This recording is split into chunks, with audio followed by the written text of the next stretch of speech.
Alors Francis, toutes ces machines, il faut les entretenir. Comment tu les entretiens?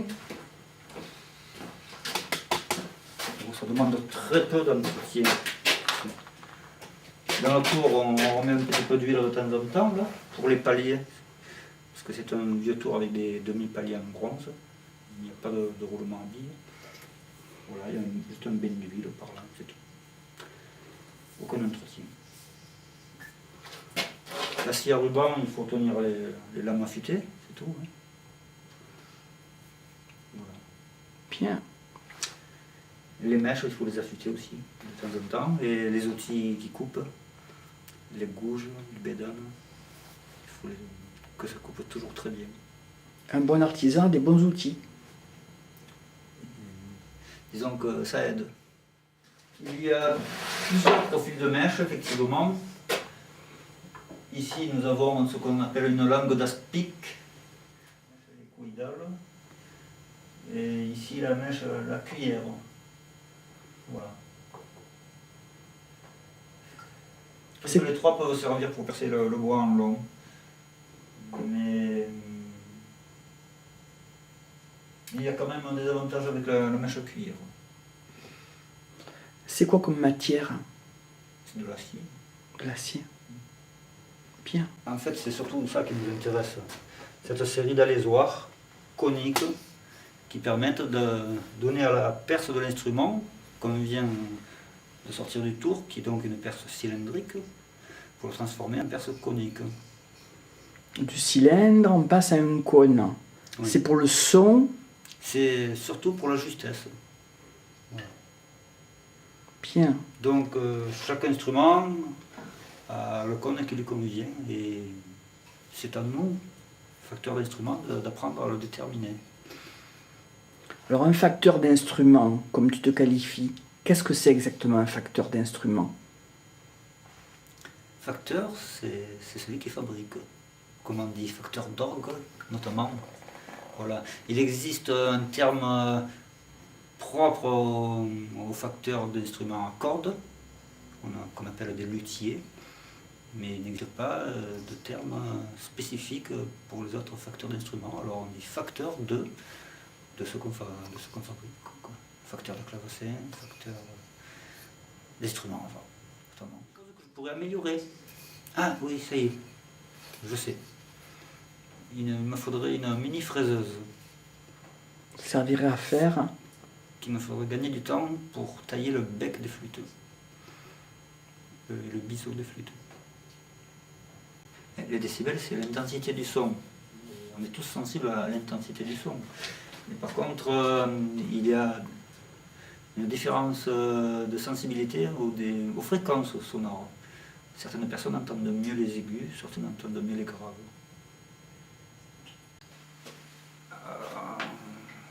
Tout dépend du contexte. Si c'est un contexte de concert, et dans un concert, je pense qu'il faut arrêter le morceau et le reprendre après. Si c'est une fête de rue, on ne s'arrête pas, on s'en fout des mobilettes et des avions. Il y a des moments qui sont prioritaires. Il y a plusieurs occasions pour faire de la musique. Par exemple? Il y a de la musique qu'il faut aller écouter dans le silence. Voilà. Et puis de la musique de fête. Bien. Alors, si tu avais éventuellement un message à transmettre aux générations futures, à des jeunes qui veulent faire ton métier, qu'est-ce que tu leur conseillerais? Ceux qui veulent faire le même métier que moi. Facteur d'instrument musique. D'être patient et courageux. Et puis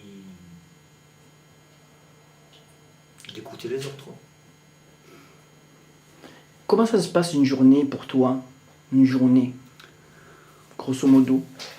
Je me lève plutôt tard, quand c'est l'heure, quand c'est mon heure, quand j'ai envie de me lever. Puis je m'organise surtout en fonction des urgences. Parce que tu as un grand planning. Non, parce que je suis perpétuellement en retard de mon travail. Un grand cahier des charges. Alors je m'efforce de répondre aux musiciens qui me harcèlent le plus au téléphone. Est-ce une bonne façon de travailler? Non, non, ça met de la pression. C'est pas bien, je sais. Travailler comme ça. Pour la musique baroque. J'aime bien aussi certaines musiques traditionnelles. Mais surtout Jean-Sébastien Bach et puis Vivaldi et puis d'autres de l'époque baroque. Et puis bien sûr, il y a la très belle chanson française. Il y a beaucoup de musiciens, mais bon. Ça tient au talent. Il faut avoir du talent et puis de la chance aussi. Et de la chance. Oui, le talent ne suffit pas quelquefois.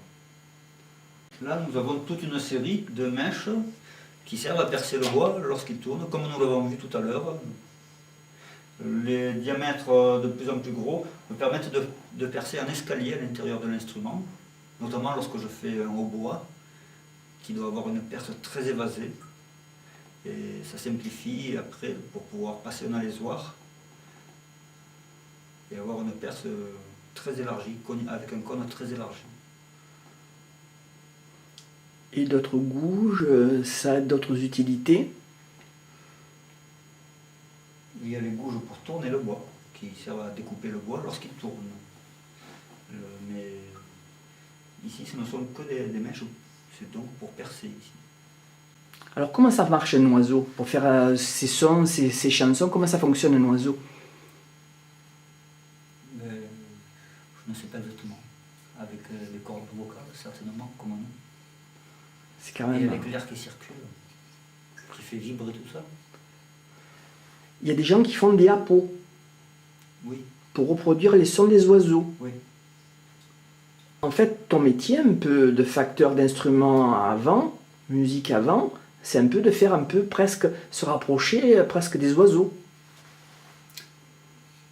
On peut voir ça comme ça, mais pas obligatoirement. Je n'ai jamais eu l'idée de penser aux oiseaux, ni à quoi que ce soit, en faisant mes instruments. Non, quand je parlais tout à l'heure d'un plaisir égoïste, c'est d'abord pour se faire du bien à soi, pour qu'on écoute de la musique. C'est parce que ça va nous faire du bien. C'est individuellement, c'est comme un médicament, voilà, c'est pour soi, avant tout. Et ensuite, comme je disais, si on peut être plusieurs personnes à partager le même bien-être, ça amplifie encore la sensation. Mais la musique, c'est difficile à faire partager. Parce que, comme je disais, chacun a sa sensibilité musicale et c'est pas du tout facile d'être sur la même longueur d'onde. C'est une esthétique de son. C'est une couleur. Voilà. Je cherche une couleur de son. Je cherche une intensité aussi. Une puissance. De la nuance aussi. Il n'y a pas qu'un seul paramètre pour juger un son, pour l'apprécier. Tu as des crescendo, des décrescendo aussi, quelque chose qui va en hauteur, qui va en descente. C'est ce que j'appelle l'élasticité du son, c'est important aussi pour la musique. Et la voix humaine, ça se rapproche de ce son avant, la voix humaine. La voix humaine, c'est un instrument de musique, au même titre que les autres, avec son expressivité. C'est pareil.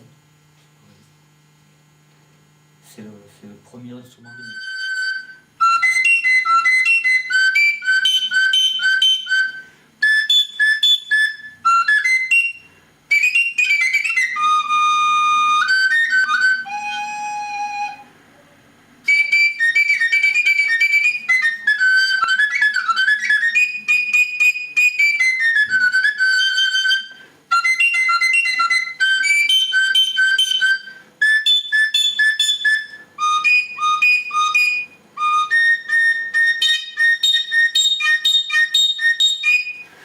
Là, je contrôle la justesse. J'essaie tous les octaves successivement et je contrôle que ce soit bien juste.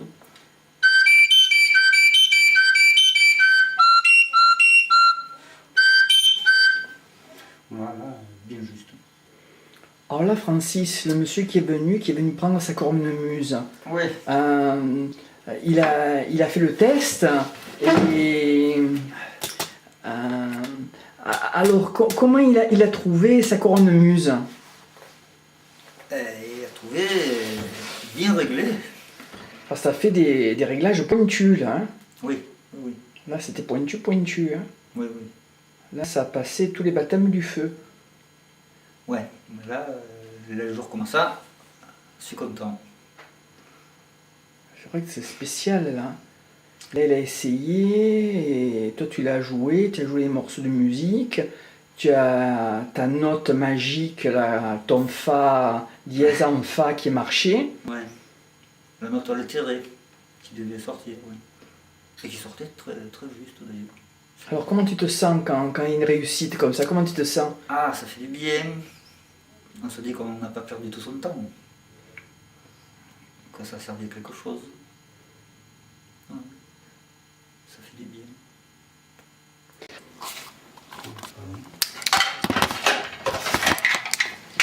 Celui qui est venu chercher sa cornemuse, là, il avait perdu ses anches. Et donc j'ai dû lui remplacer les anches, mais les anches qu'on reçoit sont quasiment brutes. Il faut toujours les retailler, les ajuster à chaque cornemuse. Voilà. Il faut personnaliser l'anche chaque fois pour avoir un bon résultat. Parce que chaque cornemuse est un peu unique. On pourrait dire ça. Oui.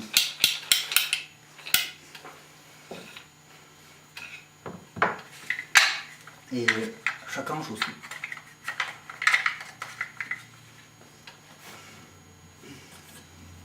Donc ici, je suis en train d'ajuster un bouchon dans cette flûte, le bouchon qui va guider l'air vers le biseau ici. Là. Parce qu'il y a un bouchon qui va là-dedans.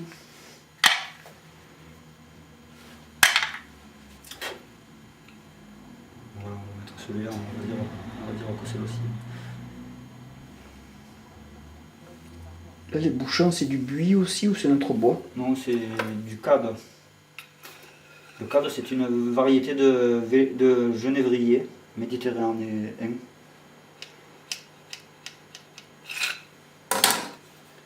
Il a l'avantage de ne pas gonfler et il est facile à travailler, il devient très lisse quand on le polit.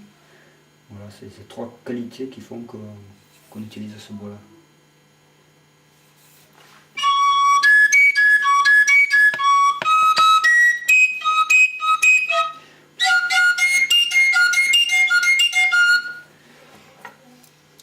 Il faut régler avec beaucoup de précision la façon dont l'air vient se briser sur le biseau.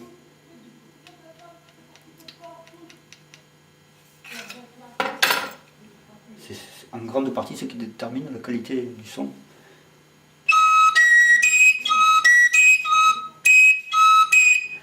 Voilà, il va falloir l'accorder cette flûte.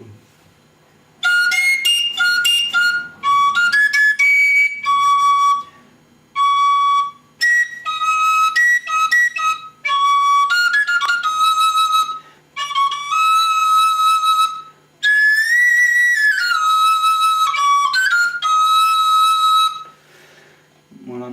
Il faut aussi régler l'élasticité de la flûte, c'est très important. L'élasticité, c'est ce qui permet de jouer une note avec plus ou moins d'intensité, de puissance. Et c'est très important pour pouvoir avoir une musique expressive. Comme ça, on teste la résistance de la note.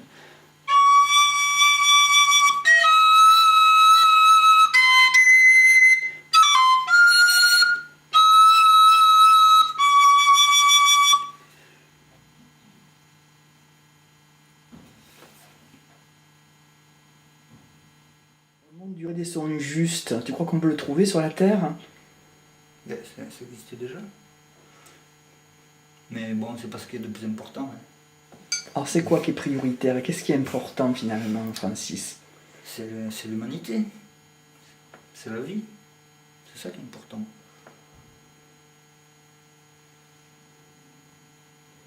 C'est de pouvoir vivre. avec les autres et avec soi-même. Et puis de profiter de la vie.